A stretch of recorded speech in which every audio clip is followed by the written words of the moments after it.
വിചിത്രമാം എന്നെ സ്നേഹിപ്പാൻ കണ്ടുവോ? എന്നിൽ യോഗ്യത താരിരുമ്പിൻ ആണിയേറ്റ പൊൻകരം എന്നെ താങ്ങുവാൻ താരിരുമ്പിൻ ആണിയേറ്റ പൊൻകരം എന്നെ താങ്ങുവാൻ. ദൈവത്തോട് ഞാൻ കടപ്പെട്ടിരുന്ന എന്റെ പാപങ്ങളുടെ വലിയ ലിസ്റ്റിന്റെ താഴെ യേശു കർത്താവ് എഴുതി ചേർക്കുകയാണ്, ടെറ്റലസ്റ്റായി, നിവൃത്തിയായി, finish, everything is paid in full. ഇതാ സകലതും കൊടുത്തു വീട്ടിയിരിക്കുന്നു. ഹല്ലേലൂയ. ഇതാണ് സഹോദരന്മാരെ വാസ്തവത്തിൽ കാൽവറി ക്രൂശിൽ സംഭവിച്ച കാര്യം. നമുക്ക് പകരമാണ്, നമുക്ക് വേണ്ടിയാണ്, നമുക്ക് പകരമാണ് നമ്മൾ കൊടുത്തുവിട്ടാൻ. നമുക്കൊരിക്കലും ഇത് കൊടുത്തുവിടാൻ കഴിയുമായിരുന്നില്ല. നമുക്കെന്നല്ല, ലോകത്തിൽ ആർക്കും ഇത് കൊടുത്തു വിട്ടുവാൻ കഴിയുമായിരുന്നില്ല. ഒരു ദൂതന് പോലും ഇത് കൊടുത്തു വിട്ടുവാൻ കഴിയുമായിരുന്നില്ല. എന്നാൽ എൻ്റെ സകല കടത്തിൻ്റെയും താഴെ യേശു കർത്താവ് എഴുതിയ ആ ഒരു വാചകത്തെ ഓർത്ത് ഞാൻ കർത്താവിന് സ്തോത്രം ചെയ്യുന്നു. ഓ ഹല്ലേലൂയ. ടെറ്റലസ്റ്റായി, നിന്റെ കടം ഞാൻ കൊടുത്തു വിട്ടിരിക്കുന്നു. Paid in full, paid in full. അതുകൊണ്ടാണ് പ്രിയമുള്ളവരെ നമുക്ക് ദൈവത്തിൻ്റെ സന്നിധിയിൽ നിൽക്കാൻ കഴിയുന്നത്. അല്ലെങ്കിൽ ഒരിക്കലും നമുക്ക് കർത്താവിൻ്റെ സന്നിധിയിൽ നിൽക്കുവാൻ കഴിയുമായിരുന്നില്ല. നിങ്ങൾക്കറിയാമല്ലോ, യെശയ്യാവിൻ്റെ പ്രവചനം 53-ാം അധ്യായം നമ്മൾ വായിക്കുമ്പോൾ അതിൻ്റെ 4 മുതലുള്ള വാക്യങ്ങളിൽ അവിടെ എന്തിനു വേണ്ടി യേശു മരിച്ചു എന്നുള്ളതിനെ കുറിച്ച് ഉള്ള ഒരു വലിയ വിവരണമാണ് അവിടെ കാണുന്നത്. 4-ാമത്തെ വാക്യത്തിൽ, സാക്ഷാൽ നമ്മുടെ രോഗങ്ങളെ അവൻ വഹിച്ചു, നമ്മുടെ വേദനകളെ അവൻ ചുമന്നു, നാമോ ദൈവം അവനെ ശിക്ഷിച്ചും അടിച്ചും ദണ്ഡിപ്പിച്ചുമിരുന്നു എന്ന് വിചാരിച്ചു. സി, മുകളിലുള്ള വാക്യം വായിക്കുമ്പോൾ യേശു കർത്താവിനെ പ്രവചനാത്മാവിൽ ഈ പ്രവാചകൻ കണ്ടിട്ട് എത്ര കഷ്ടമായ കാര്യം. അവൻ മനുഷ്യരാൽ നിന്ദിക്കപ്പെട്ടു. അതിനു മുമ്പ് അവന് രൂപഗുണമില്ല, കോമളത്വമില്ല, കണ്ടാൽ ആഗ്രഹിക്കത്തക്ക സൗന്ദര്യമില്ല. അവൻ മനുഷ്യരാൽ നിന്ദിക്കപ്പെട്ടും ത്യജിക്കപ്പെട്ടും വ്യസനപാത്രമായി ഇടുന്നു, രോഗം ശീലിച്ചവനുമായി ഇടുന്നു. അവനെ കാണുന്നവർ മുഖം മറച്ചു കളയത്തക്കവണ്ണം അവൻ നിന്ദനായിരുന്നു, നാം അവനെ ആദരിച്ചതുമില്ല. കാൽവറി ക്രൂശിലെ യേശുവിനെ കാണുമ്പോൾ ഇതല്ലാതെ വേറെ എന്താ നമുക്ക് തോന്നുന്നത്? പ്രവാചകന്റെ കണ്ണുകളിലൂടെ നമ്മൾ കാണുന്ന യേശു, ഹല്ലേലൂയ. ചരിത്രത്തിൽ ആ യേശുവിൻ്റെ മുഖത്ത് നോക്കിയാൽ അവനെ കാണുന്നവരൊക്കെ ഈ മുഖം മറച്ച് കളയത്തക്ക രീതിയിൽ അവൻ വിരൂപനായിരുന്നു. അവൻ്റെ തലയിലടിച്ച ആ മുൾക്കിലെടുത്ത് നിന്ന് ഒഴുകി വരുന്ന ചോരയും പട്ടാളക്കാർ അവൻ്റെ മുഖത്ത് തുപ്പിയ തുപ്പലും എല്ലാം ഒലിച്ചിറങ്ങി ആകെ വികൃത രൂപിയായി. അവൻ്റെ മുഖത്ത് നിന്നവർ രോമം വലിച്ചു പറിച്ച് ഒരുപക്ഷെ അതെല്ലാം വീർത്ത് ആ രോമകൂപങ്ങളിലേക്ക് ഈ തുപ്പലും രക്തവും എല്ലാം ഒഴുകി ഇറങ്ങുമ്പോൾ വേദന കൊണ്ട് അവൻ പിടയുന്നുണ്ടായിരിക്കാം. അവൻ്റെ ദേഹം മുഴുവൻ ചാട്ടവാറുകൾ കൊണ്ടുള്ള അടിയേറ്റ് ഉഴവുചാലുകൾ പോലെ കീറിയിരിക്കുന്ന അർത്ഥനഗ്നനായ യേശു കർത്താവ് കാൽവറി ക്രൂശിൽ കിടക്കുകയാണ്. അവൻ്റെ മേൽവസ്ത്രം അവർ പകുത്തെടുത്തു. അവനെ ഏറ്റവും വികൃതമായ നിലയിൽ അടിച്ചും ദണ്ഡിപ്പിച്ചും ഇരിക്കുന്ന ഒരു സ്റ്റേജ്. അവൻ വ്യസനപാത്രമായും രോഗം ശീലിച്ചു അവനെ കാണുന്നവരൊക്കെയും മുഖം മറച്ചു കളയത്തക്കവണ്ണം അവൻ നിന്നതിനായിരുന്നു, നാം അവനെ ആദരിച്ചതുമില്ല. എന്നാൽ വാസ്തവം എന്താണ്? സാക്ഷാൽ നമ്മുടെ രോഗങ്ങളെ അവൻ വഹിച്ചു, നമ്മുടെ വേദനകളെ അവൻ ചുമന്നു, നാമോ ദൈവം അവനെ ശിക്ഷിച്ചും അടിച്ചും ദണ്ഡിപ്പിച്ചും ഇരിക്കുന്നു എന്ന് വിചാരിച്ചു. നമ്മൾ ചിന്തിച്ചത് ദൈവം അവന് കൊടുത്ത ശിക്ഷയാണെന്ന്. എന്നാൽ അത് ആർക്കുള്ള ശിക്ഷയായിരുന്നു? അത് എനിക്കും നിങ്ങൾക്കുമുള്ള ശിക്ഷയായിരുന്നു. എന്നാൽ അവൻ നമ്മുടെ അതിക്രമങ്ങൾ നിമിത്തം മുറിവേറ്റും നമ്മുടെ അകൃത്യങ്ങൾ നിമിത്തം തകർന്നു വിരിക്കുന്നു. നമ്മുടെ സമാധാനത്തിനായുള്ള ശിക്ഷ അവൻ്റെ മേലായിരുന്നു, അവൻ്റെ അടിപ്പിണരുകളാൽ നമുക്ക് സൗഖ്യം വന്നു വിരിക്കുന്നു. വേദപുസ്തകം കയ്യിലുള്ളവർ ദയവ് ചെയ്ത് ഈ വേദപുസ്തക ഭാഗം ഒന്ന് എടുക്കുക. Just go through that. പ്രിയമുള്ളവരെ, എന്നും തിരുവത്താഴത്തിൻ്റെ സമയത്ത് കേട്ട് നമ്മൾ ഒരു മാഞ്ഞുപോയ ഒരു വാക്കുകളാകരുത്. ഇത് നമ്മളെക്കുറിച്ച് എഴുതിയിരിക്കുന്ന വേദഭാഗമാണ്. യേശുവിനെക്കുറിച്ച് മാത്രമല്ല എഴുതിയിരിക്കുന്നത്, എന്നെക്കുറിച്ചാണ് എഴുതിയിരിക്കുന്നത്. നമ്മുടെ ഭാഗം ഒന്ന് വായിച്ചേ, ഓരോരുത്തരും ഒന്ന് എടുത്തിട്ടൊന്ന് വായിച്ചേ. 4-ാമത്തെ വാക്യത്തിൽ, സാക്ഷാൽ നമ്മുടെ രോഗങ്ങളെ അവൻ വഹിച്ചു, നമ്മുടെ വേദനകളെ അവൻ ചുമന്നു, നാമോ ദൈവം അവനെ ശിക്ഷിച്ചും അടിച്ചും ദണ്ഡിപ്പിച്ചും ഇടുന്നു എന്ന് വിചാരിച്ചു. എന്നാൽ അവൻ നമ്മുടെ അതിക്രമങ്ങൾ നിമിത്തം മുറിവേറ്റും നമ്മുടെ അകൃത്യങ്ങൾ നിമിത്തം തകർന്നു വിരിക്കുന്നു. നമ്മുടെ സമാധാനത്തിനായുള്ള ശിക്ഷ അവൻ്റെ മേലായിരുന്നു, അവൻ്റെ അടിപ്പിണരുകളാൽ നമുക്ക് സൗഖ്യം വന്നു വിരിക്കുന്നു. ഞാനൊരു ചെറിയ എക്സസൈസ് പറയാം പ്രിയമുള്ളവരെ. അവിടെ നമ്മുടെ എന്നുള്ളതൊന്ന് മാറ്റിയിട്ട് നിങ്ങളെല്ലാവരും ഒരുമിച്ചൊന്ന് വായിച്ചേ. നമ്മുടെ എന്നുള്ളത് മാറ്റിയിട്ട് എൻ്റെ സാക്ഷാൽ എൻ്റെ രോഗങ്ങൾ. നിങ്ങളെല്ലാവരും ഒരുമിച്ചൊന്ന് വായിച്ചേ പ്രിയമുള്ളവരെ, വേദവസം കയ്യിലുള്ളവർ ഒരുമിച്ചൊന്ന് വായിര്. എൻ്റെ എന്ന് ചേർത്ത്, സാക്ഷാൽ എൻ്റെ രോഗങ്ങളെ അവൻ വഹിച്ചു, എൻ്റെ വേദനകളെ അവൻ ചുമന്നു. ഞാനോ ദൈവം അവനെ ശിക്ഷിച്ചും അടിച്ചും ദണ്ഡിപ്പിച്ചും ഇരിക്കുന്നെന്ന് വിചാരിച്ചു. എന്നാൽ അവൻ എൻ്റെ അതിക്രമങ്ങൾ നിമിത്തം മുറിവേറ്റും എൻ്റെ അകൃത്യങ്ങൾ നിമിത്തം തകർന്നും ഇരിക്കുന്നു. എൻ്റെ സമാധാനത്തിനായുള്ള ശിക്ഷ അവൻ്റെ മേലായി, അവൻ്റെ അടിപ്പിണരുകളാൽ എനിക്ക് സൗഖ്യം വന്നു വിരിക്കുന്നു. അവൻ്റെ അടിപ്പിണരുകളാൽ എനിക്ക് സൗഖ്യം വന്നു വിരിക്കുന്നു. നമ്മൾ സഹിക്കേണ്ടതായ മുഴുവൻ കാര്യങ്ങളും യേശു കർത്താവ് കാൽവറി ക്രൂശിൽ ഏറ്റെടുത്തുകൊണ്ട് പറയുകയാണ്, നിനക്ക് പകരം ഞാനത് കൊടുത്തു വീട്ടി. ഇനി നിനക്ക് ശിക്ഷയില്ല, ഇനി നിനക്ക് അതിനെക്കുറിച്ച് ആലോചിക്കേണ്ട കാര്യമില്ല. നിന്റെ മരണം ഞാൻ ഏറ്റെടുക്കുകയാണ്, ഞാൻ പകരം നിനക്ക് ജീവൻ നൽകുകയാണ്. ക്രൂശിൽ നമ്മൾ കാണുന്നത് എൻ്റെ വിധി ഏറ്റെടുക്കുന്നത്. വാസ്തവത്തിൽ ഞാനാണ് മരണത്തിന് വിധിക്കപ്പെട്ടവൻ, ഞാനാണ് പീഡിപ്പിക്കപ്പെടേണ്ടിയിരുന്നവൻ. എൻ്റെ വിധി, എൻ്റെ ഡെസ്റ്റിനി അത് അവൻ ഏറ്റെടുത്തു. എന്തിനാണെന്നറിയാമോ? അവൻ്റെ ഫ്യൂച്ചർ എനിക്ക് തരാനായിട്ട്, അവൻ്റെ ഡെസ്റ്റിനി എനിക്ക് തരാനായിട്ട്. ഇതൊരു എക്സ്ചേഞ്ച് പ്രോഗ്രാമാണ് കാൽവറി ക്രൂശിൽ നടക്കുന്നത്. എന്താണ് എക്സ്ചേഞ്ച് പ്രോഗ്രാം? എൻ്റേതെല്ലാം അവൻ ഏറ്റെടുത്തു, അവൻ്റേത് അവൻ എനിക്ക് തരികയാണ്. എൻ്റെ മരണം അവൻ ഏറ്റെടുത്തു, അവൻ്റെ ജീവൻ എനിക്ക് തരികയാണ്. എൻ്റെ രോഗം അവൻ ഏറ്റെടുത്തു, അവൻ്റെ സൗഖ്യം അവൻ എനിക്ക് തരികയാണ്. എൻ്റെ വേദനകളെ അവൻ ഏറ്റെടുത്തു, അവൻ്റെ സമാധാനത്തെ എനിക്ക് തരികയാണ്. പ്രിയമുള്ളവരെ, ഈ എക്സ്ചേഞ്ച് പ്രോഗ്രാമാണ് വാസ്തവത്തിൽ നമ്മൾ മനസ്സിലാക്കേണ്ടത്. ഇത് ഹൃദയത്തിൻ്റെ ഉള്ളിൽ ഇതൊന്ന് തിരിച്ചറിഞ്ഞു കഴിഞ്ഞാൽ എത്ര അത്ഭുതകരമായി ദൈവം നമുക്ക് വേണ്ടി കരുതിയെന്നും എത്ര വേദനയോടെ അവനൊരു കോസ്റ്റ് കൊടുത്തിട്ടാണ്. He paid a cost. അവനതിനു വേണ്ടി ഒരു വില കൊടുത്തിട്ടാണ്, അല്ലാതെ ചുമ്മാതൊന്നുമല്ല. എനിക്ക് അവൻ്റെ സൗഖ്യം എനിക്ക് നൽകാൻ എൻ്റെ വേദനകളെ, എൻ്റെ രോഗങ്ങളെ അവൻ തിരഞ്ഞെടുത്തു എന്നുള്ളത് നമ്മൾ മനസ്സിലാക്കണം. എന്നാൽ ടെറ്റലസ്റ്റാ എന്ന് എഴുതി കഴിഞ്ഞപ്പോൾ എല്ലാം സകലത് നിവൃത്തിയായി, ഇനി ഒന്നും ബാക്കിയില്ല എന്ന് നിങ്ങൾ മനസ്സിലാക്കണം. എൻ്റെ മരണം ഇനി ബാക്കിയില്ല. ഞാൻ മരിക്കേണ്ടവനായിരുന്നു. പാപത്തിൻ്റെ ശമ്പളം മരണം അത്രേ. എല്ലാ രീതിയിലും ദൈവത്തോട് ഏകീഭവിക്കുവാൻ കഴിയാതെ ദൈവത്തിൽ നിന്ന് മാറി നിൽക്കുന്ന, ദൈവത്തിൽ നിന്ന് വേർപെട്ട് നിൽക്കുന്ന. എന്താണ് മരണം എന്ന് പറഞ്ഞാൽ? മരണം ആത്യന്തികമായി എന്താണെന്ന് ചോദിച്ചാൽ ദൈവത്തിൽ നിന്നുള്ള വേർപാടാണ്, അല്ലാതെ വേറെ ഒന്നുമല്ല. It is separation from God. എൻ്റെ പാപങ്ങൾ എന്നെ ദൈവത്തിൽ നിന്ന് അകറ്റി. ഒരു കാരണവശാലും ദൈവത്തിൻ്റെ സന്നിധിയിലേക്ക് മടങ്ങി ചെല്ലുവാൻ കഴിയാതെ വണ്ണം എൻ്റെ ശാരീരിക മരണം മാത്രമല്ല, ആത്മീകമായും ഞാൻ മരിച്ചവനായിരുന്നു. എന്നാൽ യേശു ക്രിസ്തുവിൻ്റെ മരണത്തിലൂടെ, അവൻ്റെ മരണത്തിലൂടെ അവൻ എനിക്ക് ജീവനെ മടക്കി തന്നിരിക്കുകയാണ്. 1 കൊരിന്ത്യർ 15-ാം അധ്യായത്തിൻ്റെ 54-ാമത്തെ വാക്യം വായിക്കുമ്പോൾ ഒരു വലിയ വിജയാഘോഷം, ഒരു വലിയൊരു അട്ടഹാസമാണ് നമ്മളവിടെ കാണുന്നത്. നിവൃത്തിയായി എന്നുള്ള വാക്ക് തീർച്ചയായും ഒരു വലിയ അട്ടഹാസമാണ്. എന്ത്? പിശാചിൻ്റെ മേൽ നേടിയ വിജയത്തിൻ്റെ വലിയൊരു അട്ടഹാസമാണ്. 1 കൊരിന്ത്യർ 15 15-ാം അധ്യായം അതിൻ്റെ ഏറ്റവും ഒടുവിലത്തെ ഭാഗത്തേക്ക് വരുമ്പോൾ നമ്മൾ കാണുന്ന അതിൻ്റെ 54 മുതലുള്ള വാക്യങ്ങൾ ഞാനൊന്ന് വായിക്കാം. 54-ാമത്തെ വാക്യം അത് താഴോട്ട് വായിക്കുമ്പോഴത്തേക്ക്, ഈ ദ്രവത്വമുള്ളത് അദ്രവത്വത്തെയും ഈ മർത്യമായത് അമർത്യത്തെയും ധരിക്കുമ്പോൾ മരണം നീങ്ങി ജയം വന്നിരിക്കുന്നു എന്നെഴുതിയ വചനം നിവൃത്തിയാകും.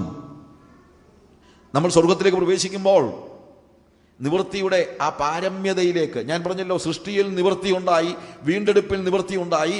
എന്നാൽ ഒന്നുകിൽ കർത്താവിൻ്റെ വരവ്, അതല്ലെങ്കിൽ ഞാൻ എടുക്കപ്പെടുന്നതായ സാഹചര്യത്തിൽ എന്ത് സംഭവിക്കുന്നു? ഈ ദ്രവത്വമുള്ളത് അദ്രവത്വത്തെയും ഈ മർത്യമായത് അമർത്യത്തെയും ധരിക്കുമ്പോൾ മരണം നീങ്ങി ജയം വന്നിരിക്കുന്നു എന്ന വചനം നിവൃത്തിയാവുകയാണ്.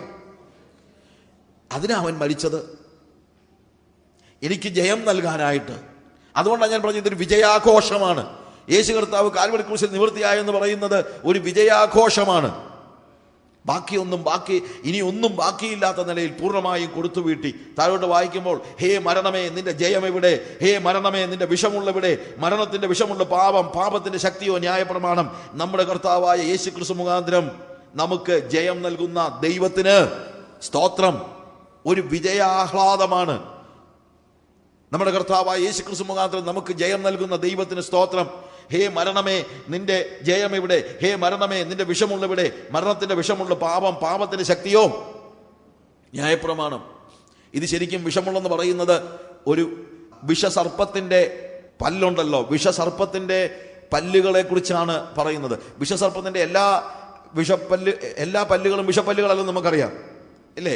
എന്നാൽ നമ്മളെ കൊല്ലാൻ പ്രാപ്തിയുള്ളത് എന്തിനു മാത്രമേ ഉള്ളൂ? ആ വിഷപ്പല്ലിന് മാത്രമേ ഉള്ളൂ. ഇവിടെ പൗലോസ് നല്ലൊരു അനാലജി ഉപയോഗിക്കുകയാണ്. എന്താണ് എൻ്റെ മരണത്തിൻ്റെ നിദാനം? എന്താണ് ഞാൻ മരിക്കാൻ കാരണം?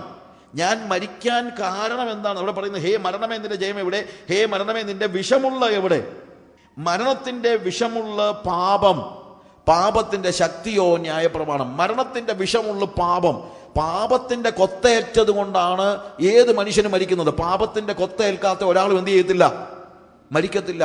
അതായത് ഒരു വിഷസർപ്പത്തിന്റെ വിഷപ്പല്ലെന്ന് പറയുന്നത് പാപമാണ്. പക്ഷെ ആ പാപത്തിന് ശക്തി കൊടുക്കുന്നത് എന്താണെന്ന് ചോദിച്ചാൽ അതിൻ്റെ പിന്നിലെ ന്യായപ്രമാണമാണ്. ഇതാണ് പോൾ ഇവിടെ പറയുന്നതായ കാര്യം. ഒരു ഉദാഹരണം പറഞ്ഞു കഴിഞ്ഞാൽ, ഞാൻ ഒരു കൊലപാതകം ചെയ്ത ഒരു വ്യക്തിയാണെങ്കിൽ എന്നെ വധശിക്ഷയ്ക്ക് വിധിക്കുമ്പോൾ ജഡ്ജി എന്ത് ചെയ്യുന്നു? ജഡ്ജി ഒരു ന്യായവിധി നടത്തുന്നു. എന്ത്?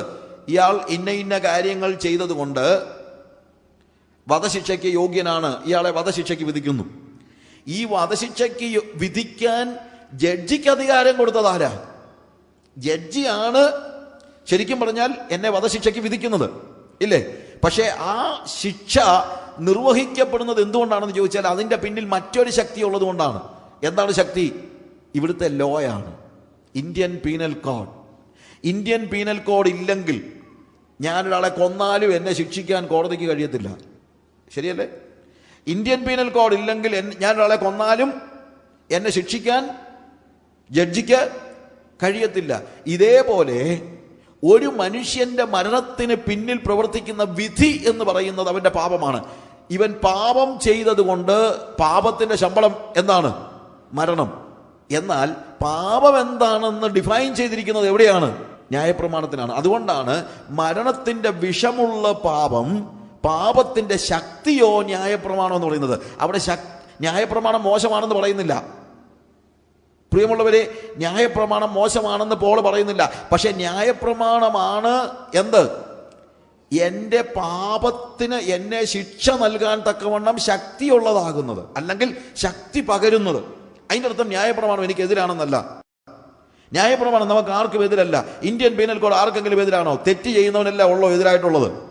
അത്രയല്ലേ ഉള്ളൂ. തെറ്റ് ചെയ്യാത്തവന് ഞാൻ ആരെയും കൊന്നില്ലെങ്കിൽ, ഞാൻ നിയമപ്രകാരം ഞാൻ തെറ്റ് ചെയ്യുന്നവനല്ലെങ്കിൽ ഇന്ത്യൻ പീനൽ കോഡ് ഉള്ളത് കൊണ്ട്, ഇന്ത്യൻ പീനൽ കോഡ് എന്ന് പറഞ്ഞ ഒന്നുള്ളത് കൊണ്ട് അതെനിക്ക് ശിക്ഷയാണെന്ന് നിങ്ങൾ ചിന്തിക്കുന്നുണ്ടോ? ഇല്ല. ഇന്ത്യൻ പീനൽ കോഡ് ഉള്ളത് ഒരു പരിധി വരെ എനിക്ക് രക്ഷയാണ്, ഇല്ലേ? ഇന്ത്യൻ പീനൽ കോഡ് ഉള്ളത് ഒരു പരിധി വരെ എന്നെ ആക്രമിക്കുന്നവരിൽ നിന്ന് എനിക്ക് എന്ത് തരികയാണ്? രക്ഷ നൽകുകയാണ്. ഇതുപോലെയാണ് ന്യായപ്രമാണം. ന്യായപ്രമാണം തെറ്റിക്കുന്നവർക്ക് മാത്രമാണ് പ്രശ്നമുള്ളത്. ന്യായപ്രമാണം അനുസരിക്കുന്നവർക്ക് ന്യായപ്രമാണം ശിക്ഷയല്ല. ഇപ്പൊ കുറച്ച് ആളുകൾ ഇറങ്ങിയിട്ടുണ്ട്, ന്യായപ്രമാണം കഴിഞ്ഞുപോയി, ന്യായപ്രമാണം ഇനി വേണ്ട, പഴയ നിയമം വേണ്ട, പഴയ നിയമത്തിലെ എല്ലാം വലിച്ചു കീറി കളയണം, ന്യായപ്രമാണം. അവർ പറയുന്നത് യേശു പറഞ്ഞ ന്യായപ്രമാണം പോലും വേണ്ടെന്നാണ് പറയുന്നത്. യേശു പറഞ്ഞ ന്യായപ്രമാണം എന്ന് പറയുന്നത് ഗിരിപ്രഭാഷണം പോലും വേണ്ടെന്ന് ഈയിടെ ഒരാൾ പറയുന്നത് കേട്ടു. നമുക്ക് ആകെ ഉള്ളത് കൃപ മതി, കൃപ. നമ്മൾ കൃപയുടെ മേലാണ്. അതുകൊണ്ട് എന്തോ ചെയ്താലും കുഴപ്പമില്ല, നമ്മൾ കൃപായുഗത്തിലാണ്. എന്തോ ചെയ്താലും പ്രിയമുള്ളവരെ, വഞ്ചിതരായി പോകരുത്. ന്യായപ്രമാണത്തെ നീക്കുവാനല്ല മനുഷ്യപുത്രൻ വന്നത്, ന്യായപ്രമാണത്തെ നിവർത്തിക്കുവാനാണ് വന്നത് എന്ന് നിങ്ങൾ മറന്നു പോകരുത്. ഹല്ലേലൂയ. അവർ പറയുന്നതൊക്കെ നല്ല, പലപ്പോഴും ഉണ്ടല്ലോ ഈ ഇങ്ങനെയുള്ള ഗ്രൂപ്പുകൾ, വഴിതെറ്റിക്കുന്ന കള്ളപ്രവാചകന്മാർ വന്ന് പറയുന്ന കാര്യങ്ങളൊക്കെ കേട്ട് കഴിഞ്ഞാൽ നമുക്ക് ഭയങ്കര ഇഷ്ടം തോന്നുന്ന രീതിയിലൊക്കെയാണ് അവർ പറയുന്നത്. അവർ പറയുന്നത് കൃപയാണ് ഏറ്റവും വലുത്. നിങ്ങളുടെ പാപങ്ങൾക്ക് ദൈവത്തിന്റെ കൃപയെ തടഞ്ഞു നിർത്താൻ കഴിയത്തില്ല. എന്തൊരു വാക്കാണെന്ന് ആലോചിക്കണം. നിങ്ങളുടെ പാപങ്ങൾക്ക് ദൈവത്തിന്റെ കൃപയെ തടഞ്ഞു വെക്കാൻ കഴിയുകയില്ല. കാര്യം നിങ്ങളുടെ പാപങ്ങളെക്കാൾ ശക്തിയുള്ളതാണ് ദൈവത്തിന്റെ കൃപ. അതുകൊണ്ട് പാപം ചെയ്താലും കുഴപ്പമില്ല, ദൈവകൃപ അതിനിടയ്ക്ക് കൂടി ഒഴുകിപ്പോരുമെന്ന്. ഇതാണ് വേറൊരു സുവിശേഷം. ഇതാണ് വേറൊരു സുവിശേഷം. പോൾ പറയുന്നു, പാപം ചെയ്യുന്നവനാണ് വിഷക്കൊത്തേൽക്കുന്നത്, പാപം ചെയ്യാത്തവനല്ല. പാപം ചെയ്യുന്നവന് ഇത് വിഷപ്പല്ലാണ്. പാപം ചെയ്യുന്നവന് അതിൻ്റെ പിന്നിൽ പ്രവർത്തിക്കുന്ന, അല്ലെങ്കിൽ അതിനെ ശക്തീകരിക്കുന്നതാണ് ന്യായപ്രമാണം. ന്യായപ്രമാണം ദൈവം മനുഷ്യന് ജീവിക്കാൻ കൊടുത്തതാ, അല്ലാതെ കൊല്ലാൻ കൊടുത്തതല്ല. അതുകൊണ്ടാണ് പോൾ പറയുന്നത് ജീവിക്കേണ്ടതിന് കൊടുത്ത ന്യായപ്രമാണം മരണത്തിന് കാരണമായെന്ന്. കാര്യം ആ ന്യായപ്രമാണത്തിൻ്റെ കാര്യം പറഞ്ഞുകൊണ്ടാണ് പിശാച് എന്ത് ചെയ്യുന്നത്? മനുഷ്യനെ അവന് വേണ്ടി അവൻ്റെ വകയാണെന്ന് അവകാശപ്പെടുന്നത്. അവൻ ദൈവത്തിൻ്റെ അടുത്ത് എന്ന് പറയുന്നത് എന്താണ്? നീ കൊടുത്ത ന്യായപ്രമാണം ഇവൻ അനുസരിച്ചില്ല. ന്യായപ്രമാണം കൊല്ലാൻ വേണ്ടി കൊടുത്തതല്ല, എന്തിനു വേണ്ടി കൊടുത്തതാണ്? ജീവിക്കാൻ വേണ്ടി കൊടുത്തതാണ്. പക്ഷെ അത് നമുക്ക് മരണകാരണമായി തീർന്നു. എന്തുകൊണ്ട്? പിശാച് അതിനെ ശക്തിയായി ഉപയോഗിച്ചു. എന്ത് ശക്തിയായിട്ട്? അത് നിഷേധിക്കുന്നവർക്ക് വിരോധമായി ഉപയോഗിച്ചു. ഇതാണ് വാസ്തവത്തിൽ സംഭവിച്ചതായ കാര്യം. ഇവിടെ പോൾ ചോദിക്കുന്ന ചോദ്യം അതാണ്. മരണത്തിന്റെ വിഷമുള്ള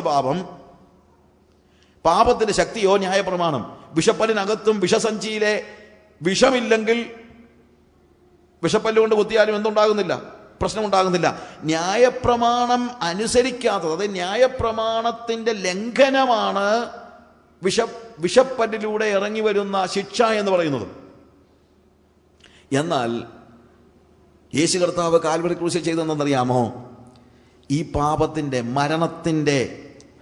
മരണത്തിന്റെ വിഷമുള്ള പാപം, ഈ മരണത്തിന്റെ വിഷമുള്ള അവൻ അവിടെ തകർത്ത് കളയുകയാണ്. കാൽവരി ക്രൂശിൽ മരണത്തിന്റെ വിഷമുള്ള യേശു കർത്താവ് തല്ലി ഒടിച്ചു കളഞ്ഞു. കാൽവറി ക്രൂശിൽ മരണത്തിന്റെ അധികാരിയായിരുന്ന എബ്രായ ലേഖനം 2-ാം അധ്യായത്തിൽ അതിന്റെ 14-15 വാക്യങ്ങൾ വായിക്കുമ്പോൾ നമ്മൾ കാണുന്നതാണ്, മരണത്തിന്റെ അധികാരിയായിരുന്ന പിശാചിനെ അവൻ തന്റെ മരണത്താൽ നീക്കി. പ്രിയമുള്ളവരെ, യേശു കർത്താവിനെ കൊത്തിക്കഴിഞ്ഞപ്പോൾ സർപ്പത്തിന്റെ പല്ല് തകർന്നു പോയി. എന്തോ ചെയ്യാനാണെന്ന് പറ. ഞാൻ ഭാവനയിൽ പറഞ്ഞൊരു കാര്യമാണ്. അതോടുകൂടെ ഇനിയിപ്പോൾ ആരെയും കൊത്താൻ സർപ്പത്തിന്റെ കയ്യിൽ എന്തില്ല? പല്ലില്ല. ഹല്ലേലൂയ. ടെറ്റലസ്റ്റായി, പല്ല് കൊഴിഞ്ഞു പോയി. എന്തോ ചെയ്യാനാ? കൊടുത്തു വീട്ടേണ്ടതെല്ലാം അവൻ കൊടുത്തു വീട്ടി. ഇനിയിപ്പോൾ ഇരുമ്പേ കടിച്ചതുപോലെ എന്താണ്? സർപ്പത്തിന്റെ പല്ല് തകർന്നു പോയി. സ്ത്രീയുടെ സന്തതി സർപ്പത്തിന്റെ തലയെ തകർക്കും. അവന്റെ കുതികാലിൽ കയറി കടിച്ചതാണ്. പക്ഷേ കടിച്ചപ്പോൾ സംഭവിച്ചതെന്നറിയാമോ?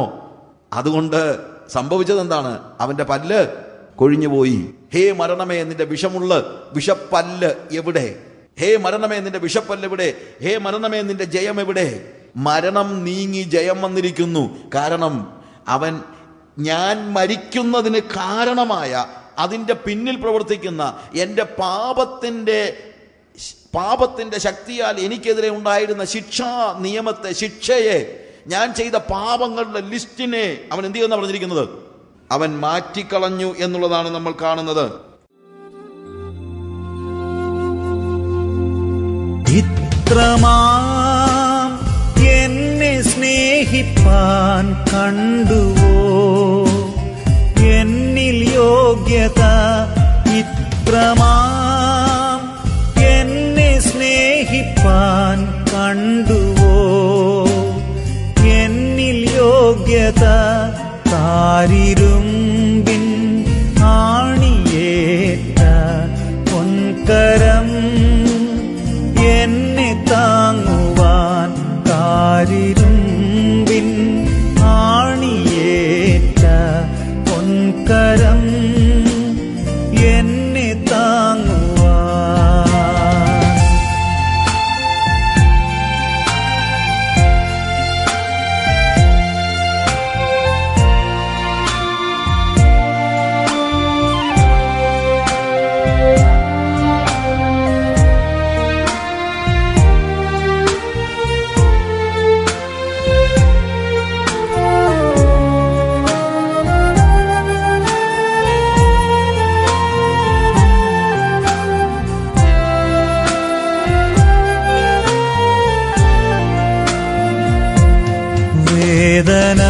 വേദനയേറെ സഹിച്ചൻ മാനസം തകർന്നപ്പോൾ മാറ്റമില്ല ദൈവസ്നേഹം സൗഖ്യം തന്നു രക്ഷിച്ചു. മാറ്റമില്ല ദൈവസ്നേഹം സൗഖ്യം തന്നു രക്ഷിച്ചു. ഇത്രമാം എന്നെ സ്നേഹിപ്പാൻ കണ്ടുവോ എന്നിൽ യോഗ്യത? ഇത്രമാം